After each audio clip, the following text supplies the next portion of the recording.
Mise à jour urgente. Apple TV téléphone maison. MacBook Air 15 pouces en approche. NFC de la Discord. Et aussi Jared Harris. Mardi 14 février 2023. C'est la Saint-Valentin, Fabrice. Mais on va pas se dire je t'aime, hein? Mais si, je t'aime mon capitaine. On avait déjà fait ça l'année dernière. Alors moi, je t'aime toujours. Eh ben moi aussi alors. Et donc Fabrice Neumann. Benjamin Vincent. La quotidienne iWeek, pleine d'amour, épisode 330. Bonjour à toutes et à tous. Et on commence par ces mises à jour à faire au plus vite si votre iPhone, iPad ou Mac a moins de 5 ans, iOS et iPadOS 16.3.1, macOS 13.2.1. Elles sont arrivées lundi en fin de journée et corrigent une nouvelle faille majeure dans WebKit, le moteur de rendu de Safari, faille qui permet de hacker un iPhone ou un Mac et qui aurait été, je cite, activement exploitée selon Apple. Alors on a déjà traité une autre faille de la même gravité, Fabrice, il y a pile 2 semaines, puisque c'était le 1er février et les documents d'Apple datent de quelques jours plus tôt. Oui, voilà. Alors déjà, première chose, hein, c'est grave, il faut faire la mise à jour. Activement exploité, ça ne veut pas dire que ça a été exploité sur votre machine, mais enfin, ça veut dire que c'était vraiment efficace. Ça signifiait que, en gros, comme d'habitude dans ces cas-là, une page web mal intentionnée, on s'y rend et puis ça déclenche quelque chose sur votre iPhone sans que vous en soyez prévenu. Donc voilà, il faut faire les mises à jour. Bon, je pense pas qu'on puisse tomber non plus dans la psychose pour dire que ça fait de plus en plus souvent qu'il y a un problème de sécurité. Il y en a régulièrement. Ça ne fait que souligner vraiment l'importance de faire les mises à jour. Si vous avez des gens autour de vous qui vous disent « Ah bah non, parce que du coup... alors ça peut aller de la simple « j'ai peur que ça casse quelque chose » à l'obsolescence programmée. Essayez de les convaincre gentiment qu'il faut faire les mises à jour, c'est vraiment important. Et précisons quand même que l'appli Google Photos ne fait pas bon ménage avec iOS 16.3.1, mais Google va probablement sortir une mise à jour incessamment, alors n'hésitez pas. La priorité, Fabrice, c'est bien de vous protéger, hein. Oui, absolument. Alors voilà, ça arrive de temps en temps, un petit effet de bord où il y a une mise à jour qui casse la compatibilité de quelque chose. Finalement, c'est un peu comme quand sort une version majeure d'iOS, on passe de 15 à 16 et il faut aussi des mises à jour des applications. Allez. Alors malheureusement, Google n'est pas toujours très rapide pour s'adapter aux dernières versions d'iOS. On peut espérer que ça aille un peu plus vite cette fois-ci. Et notons également les mises à jour de WatchOS en 9.3.1, de HomePod et de tvOS en 16.3.2. À propos de mise à jour de l'Apple TV, Fabrice, une idée tellement simple qu'elle en est presque géniale. Elle est apparue sur Reddit pour mettre à jour tvOS et elle consisterait à passer tout simplement par l'appli maison. Alors oui, c'est très bien parce que l'Apple TV est lié à la maison et aux objets connectés, etc. Cela dit, l'Apple TV est déjà capable de se mettre à jour toute seule et même de manière automatique. Moi, ce que je préférerais voir dans l'appli maison, c'est la mise à jour des AirPods, par exemple. Puisqu'on n'arrête pas de dire qu'à chaque fois qu'il y a une mise à jour des firmware des AirPods, on ne sait pas quoi faire à part tourner autour de la chaise en chantant. Voilà, moi je préférerais ça, donc peut-être qu'on verra ça aussi un jour. Et à propos de tvOS, on attend la version 17 à la prochaine WWDC qui devrait être confirmée courant avril pour le mois de juin.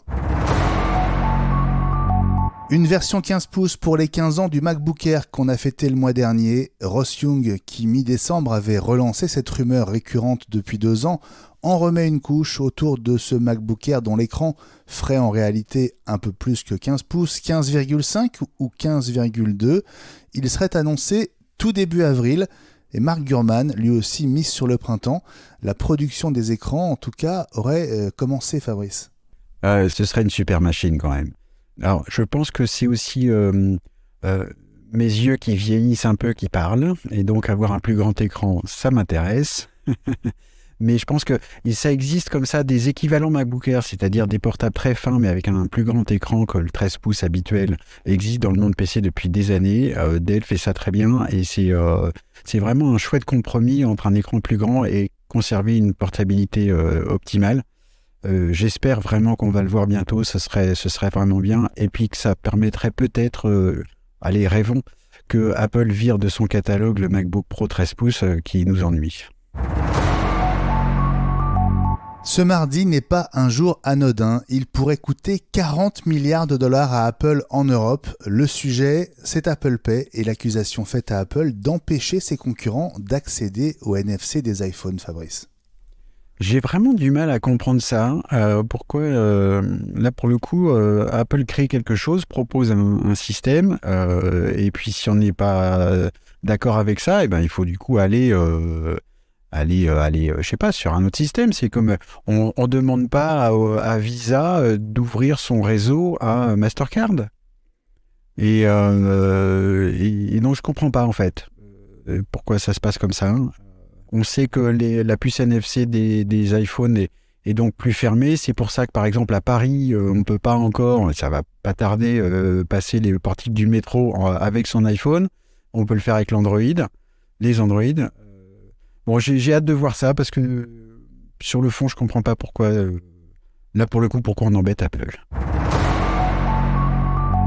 Et puis la première mondiale de Liaison, la série qui débarquera le 24 février sur Apple TV+, avec notamment Vincent Cassel et Eva Green. C'était hier soir sur les Champs-Élysées à Paris. Tout le casting était sur le tapis rouge, y compris Gérard Lanvin et Irène Jacob, actrice et présidente désormais de l'Institut Lumière à Lyon. Ça te dirait d'écouter un petit morceau du trailer, Fabrice ? Allons-y. Allons-y. Les Anglais subissent des cyberattaques de plus en plus sévères, Monsieur le Président. The Thames Barrier failed, causing the worst floods in the capital for over a century. The operators think someone got into the system. We've been tracking the suspect. We think he's connected to a terrorist plot. Facial recognition identifies him as Gabriel Delage. Je devrais appeler les flics, là. Tu devrais. Je suis avec quelqu'un depuis 5 ans et on va se marier. Il est au condo.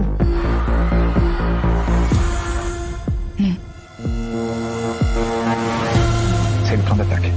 On a déjà eu lieu l'attaque. Non, c'est un avertissement.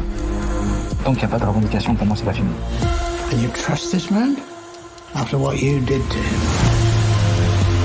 Bon, j'imagine que tu m'en veux à mort. J'essaie de te dire que j'ai changé. Tu crois qu'on change, toi? It's happening again. They get complete control of the grid. We have to get a grip of this, Allison. J'ai besoin de toi. I know those guys more than you do. They're going to slaughter us. Si tu restes ici, t'es morte. Je sais qu'il prépare une attaque, je vais laisser tomber. Tu prends pour qui?